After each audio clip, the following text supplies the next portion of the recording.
కూర్చొని ఇంక సినిమా చూద్దాం అనుకుంటుంటే సడన్ గా కలకలం వచ్చింది ఎంట్రీలో. చూస్తే అల్లు అర్జున్ వస్తున్నాడు. అల్లు అర్జున్‌తో పాటు ఒక 30, 40 మంది బౌన్సర్‌లు కావచ్చు, వాళ్ళ టీమ్ అంతా వచ్చారు. దాంతో పాటు ఒక్కసారిగా ఫ్యాన్స్ వాళ్ళందరూ వచ్చేసారు. సో, ఆ క్రౌడ్ అంతా ఆల్రెడీ సినిమా థియేటర్ ఫుల్ అయింది. ఆ క్రౌడ్ అంతా వచ్చి మీద పడేసరికి జామ్ అయిపోయింది. ఆ జామ్‌లో ఈమె ఊపిరి తిరగలేదు. ఎందుకంటే ఆక్సిజన్ తగ్గిపోతుంది ఎప్పుడైనా. మనం కార్బన్ డయాక్సైడ్ రిలీజ్ చేస్తాం కదా! సో, క్లోజ్డ్ ప్లేసుల్లో సఫోకేషన్ వచ్చేస్తుంది. ఈ సఫోకేషన్‌లో ఈమె ఊపిరాడకుండా కింద పడిపోయింది. కొడుకు కూడా కింద పడిపోయాడు. ఈ లోపల ఈ విషయం తెలిసి పోలీసులు క్లియర్ చేసి వీళ్ళని బయటికి తీసుకెళ్ళి ఇదంతా టైము ల్యాగ్ అయిపోయింది. దాంతో ఆమె చనిపోయింది. ఆ బాబు ఇప్పుడు కోమాలో ఉన్నాడు. సో, దీని మీద వాళ్ళ భాస్కర్ అనే ఆయన కూడా మాట్లాడాడు. మా బాబు కోసమే మేము సినిమాకొచ్చాం. మా బాబుని పుష్ప అని పిలిచేవాళ్ళు. మా బాబుకి ఆయన అల్లు అర్జున్ అంటే చాలా ఇష్టం. అందుకనే దీనికి తీసుకొచ్చాము అనేది చెప్పాడు. సో, ఇక్కడ వాళ్ళ తప్పు కంటే కూడా క్లియర్‌గా థియేటర్ తప్పు, అల్లు అర్జున్ తప్పు కనబడుతుంది. ఎందుకంటే మనం ఒక్కసారిగా ఇంతమంది మీద పడితే లోపల పరిస్థితి ఏందనేది వాళ్ళు ఆలోచించలేదు. పోలీసులకు కూడా సరిగ్గా ఇన్ఫర్మేషన్ ఇవ్వలేదని డీసీపీ, సెంట్రల్ జోన్ డీసీపీ పోలీసులకు సరైన ముందస్తు సమాచారం ఇవ్వలేదు. పోలీసుల వైపు నుంచి తప్పు లేదని, కానీ పోలీసుల వైపు నుంచి కూడా తప్పు కనిపిస్తుంది. ఎందుకంటే అక్కడ ఆల్రెడీ పోలీసులు సెక్యూరిటీ ఉన్నారు. ఉన్నప్పుడు వాళ్ళు ఆపుండాలి వీళ్ళని. మరి అక్కడ ఏం జరిగిందో మనకి తెలీదు. మనం బయట నుంచి చెప్పడం తప్ప కరెక్ట్‌గా ఎగ్జాక్ట్‌గా తెలీదు. వాళ్ళైతే పోలీసులు తప్పు లేదంటున్నారు. అల్లు అర్జున్‌ది టీమ్‌ది తప్పు. తర్వాత మేనేజ్మెంట్‌ది కూడా తప్పు. మేనేజ్మెంట్ ఇలాంటివి అనేక సార్లు చూసుంటది. చూసినప్పుడు మేనేజ్మెంట్ దీన్ని ఆపుండాలి. ఇలా వెళ్ళడానికి కుదరదు. మీరు ఏదో నలుగురో, ఐదుగురో లోపలికెళ్ళండి అని చెప్పాలి. లేదు ముందుగానే అన్ని టికెట్లు ఇచ్చుండకూడదు. ఖాళీ చేయించాలి. అంటే ఒక పక్కేమో బెనిఫిట్ షోకి 800 పెట్టి టికెట్లు అమ్ముకోవాలి. మళ్ళీ అల్లు అర్జున్ దాంట్లోకి వస్తే ఆ క్రౌడ్ ఎలా ఉంటుంది? సో, ఇది ఎవరు కూడా ప్లానింగ్‌లో ప్రాబ్లం కనబడుతుంది. ఒక నిర్లక్ష్య ధోరణి కనబడుతుంది.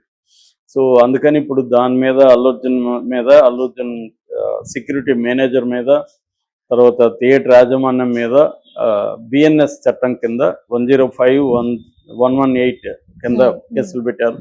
ఈ 2 కేసుల్లో 105 ఏం చెప్తుందంటే మరణానికి కారణం, హత్య కాదు కానీ ఒక వ్యక్తి మరణానికి కారణం అనేది ఉంది. 5 నుంచి 10 ఏళ్ళు జైలు శిక్ష పడే అవకాశం ఉంది. నాన్ బెయిలబుల్ కూడా. పోలీసులు కానీ సీరియస్గా అనుకుంటే అల్లు అర్జున్ని వాళ్ళ టీంని అరెస్ట్ చేసే అవకాశం ఉంది. కానీ మరి చేస్తారో లేదు చూడాలి. అయితే గవర్నమెంట్ దీని మీద స్పందించింది. కోమటిరెడ్డి వెంకటరెడ్డి, ఆయన సినిమాటోగ్రఫీ మినిస్టర్, ఆయన స్పందించి అసలు బెనిఫిట్ షోల్ని రద్దు చేస్తామని ఆయన ప్రకటించాడు. నిజానికి ఇది బెనిఫిట్ షోల్ని రద్దు చేయడం అనేది పరిష్కారం కాదు. దీని పట్ల జాగ్రత్తలు తీసు. బెనిఫిట్ షో రద్దు చేస్తే రెగ్యులర్ షోలకు కూడా వెళ్ళొచ్చు కదా ఈయన కావాలనుకుంటే. అది కాదు ఇక్కడ సమస్య. కాకపోతే ఏదో ఒక చర్య తీసుకోవాలి కాబట్టి బెనిఫిట్ షోలను రద్దు చేస్తామని ఆయన ప్రకటించారు. ఆయన ప్రకటించాల్సిందేంది, దీని మీద విచారణ జరిపి నిర్దిష్టంగా చర్య తీసుకుంటాను. అలాగే చనిపోయిన వాళ్ళ ఫ్యామిలీకి ఏమైనా, ఎందుకంటే వాళ్ళది పెద్ద రిచ్ ఫ్యామిలీ లాగా ఏం కనబడలేదు. సో, కొంత హెల్ప్ చేయాలి. ఇది ప్రభుత్వం వైపు నుంచి చేయాల్సింది. కానీ బెనిఫిట్ షోలను రద్దు చేస్తామని ఆయన ప్రకటించారు. అంటే బెనిఫిట్ షోల మీద కూడా విమర్శ ఉంది. ఎందుకంటే ఒకప్పుడు బెనిఫిట్ షోలు అంటే దాంట్లో వచ్చే డబ్బులు ఏదో ఒక సామాజిక సేవా కార్యక్రమాలకి ఖర్చు పెట్టేవాళ్ళు. ఇవాళ అది కూడా అడిషనల్ ఇన్కమ్గా ప్రొడ్యూసర్లు తీసుకోండి. ఎందుకంటే ప్రొడక్షన్ కాస్ట్ విపరీతంగా పెరిగిపోయింది. హీరోల రెమ్యునరేషన్ విపరీతంగా పెరిగిపోయింది. ఇప్పుడు దీనికి 400 చిల్లర కోట్లు అంటున్నారు. ఇందులో 300 కోట్లు ఒక అల్లు అర్జున్కి ఇచ్చేశారు. ఇంకా ప్రొడక్షన్కి అంతా కలిపి 100 కోట్లు ఖర్చు పెట్టారని చెప్తున్నారు. సో, అంటే ఇక్కడ ఏంటంటే హీరోలు మేజర్ రెమ్యునరేషన్ తీసుకోవడం వల్ల బడ్జెట్స్ విపరీతంగా పెరిగిపోవడం వల్ల దీన్ని ఎలా రాబట్టాలనే దగ్గర ప్రొడ్యూసర్లు వీళ్ళంతా రకరకాల ఎత్తులు వేయాల్సిన పరిస్థితి ఏర్పడింది. ఇక్కడే గవర్నమెంట్స్ దీన్ని రెగ్యులేట్ చేయాల్సిన అవసరం ఖచ్చితంగా ఉంది. ఎందుకంటే మామూలుగా ఇప్పుడు రామ్ గోపాల్ లాంటి వాళ్ళ లాజిక్ ఏంటంటే ఇష్టం వచ్చిన రేటు పెట్టుకుంటాడు నీకేంటి అని. అలా ఉండదు సమాజంలో. ఇష్టం వచ్చిన రేట్లు పెట్టుకుంటే ఇప్పుడు ఆయన మళ్ళీ విమర్శించాడు అప్పుడు కరోనా వచ్చినప్పుడు. కరోనాలో కూడా వాడు ఇష్టం వచ్చిన రేటు పెట్టుకుంటే నువ్వు కొనుక్కుంటే నిన్నోడు కొనమని అడిగామా అనొచ్చు. 30,000 పెట్టారు రెమ్డెసివిర్ టాబ్లెట్. కాబట్టి దీనికి ఒక మెథడ్ ఉంటుంది. ఈయన అనుకునే లేజర్ పేరు థియరీ అనేది సమాజంలో కుదరదు.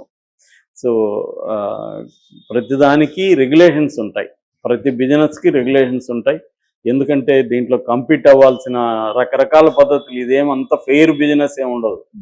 బిజినెస్ అంటేనే పవర్ను ఉపయోగించుకొని తమకు అనుకూలంగా నిర్ణయాలు కానీ తమకు అనుకూలంగా మ్యానిపులేట్ చేయడం అనేది ప్రతి కంట్రీలో జరుగుతుంది.